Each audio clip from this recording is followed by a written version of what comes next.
இன்றே டவுன்லோட் செய்து உங்கள் ஃபேவரட் ஷோக்களை என்ஜாய் பண்ணுங்க. நான் தான் ஃபோன் பண்ணி அம்மாவை அங்கிருந்து கிளம்ப சொன்னேன். நீ ஃபோன் பண்ணியா? ஆமா பாட்டி, நான் தான் பண்ணேன். என்னடா பேசுன? பாட்டி தப்பா எடுத்துக்காதீங்க. உங்க பிள்ளைக்கு அதான் எங்க அப்பாவுக்கு உடம்பு சரியில்லை, ஹாஸ்பிட்டல்ல அட்மிட் பண்ணிருக்காங்கன்னு போய் சொன்னேன். அதான் அம்மா இங்க இருந்து கிளம்பிட்டாங்க. அடியாத்தி, நீதான் ஃபோன் பண்ணி உங்க அப்பாவுக்கு உடம்பு சரியில்லைன்னு சொன்னியா? சாரி பாட்டி, எனக்கு வேற வழி தெரியல. அம்மா இங்க இருந்து கிளம்பலனா கண்டிப்பா கார்த்தி மாட்டிப்பாருன்னு தெரியும். அதான் வேற வழி இல்லாம சொல்லிட்டேன். சரி, நீ பொய் சொல்லிதான் உங்க அம்மாவை இங்க இருந்து கிளப்பி அனுப்புனேன்னு கார்த்திக் கண்டுபிடிச்சிருப்பானே, அவங்கிட்ட எதையுமே மறைக்க முடியாதே. ஆமா, உங்க பேரு என்ன சும்மாவா? அவர்கிட்ட இருந்து யாராவது தப்ப முடியுமா என்ன? நான் தான் செஞ்சேன்னு கண்டுபிடிச்சிட்டாரு. ஏன் அப்படி செஞ்சேன்னு கேட்டாரு.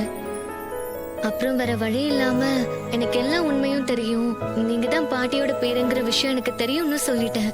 ஹாத்தி, உனக்கு எல்லா விஷயமும் தெரிஞ்சிருச்சுன்னு என் பேரனுக்கு தெரிஞ்சு போச்சுல்ல. இப்பதான் எனக்கு சந்தோஷமா இருக்கு.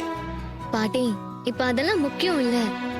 கும்பாபிஷேகம் நல்லபடியா முடிகிற வரைக்கும் அம்மாக்கு இந்த உண்மை தெரியவே கூடாது. அதான் முக்கியம். ஆமா கண்ணு, ஆமா. நம்ம ரெண்டு குடும்பமும் ஒண்ணு சேரணும்னு அது ஏன் ஆசை மட்டும் இல்ல, என்னோட மக அபிராமியோட ஆசையும் அதுதான். நம்ம ரெண்டு குடும்பமும் ஒண்ணு சேரணும், எந்த பிரச்சனையும் இல்லாம சாமுண்டீஸ்வரன் நம்ம ரெண்டு குடும்பத்தையும் ஏத்துக்கணும்.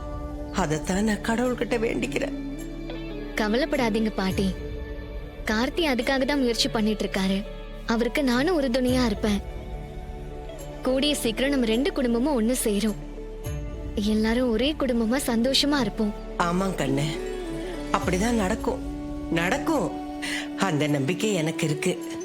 என்ன, கொஞ்சம் சீக்கிரமே அதெல்லாம் நடந்தா நல்லா இருக்கும். அதைத்தான் நான் கடவுள்கிட்ட வேண்டிக்கிறேன். கடவுள் தான் கருணை காட்டணும். கண்டிப்பா நடக்கும் பாட்டி, கவலைப்படாதீங்க. உங்களை பார்க்க தான் நான் வந்தேன். சரி பாட்டி, டைம் ஆச்சு, நான் கிளம்புறேன். பாத்து கண்ணு, பொழுது போயிடுச்சு, ஜாக்கிரதையா பாத்துப்போ, புரியுதா? சரி சரி சரி. பாய்.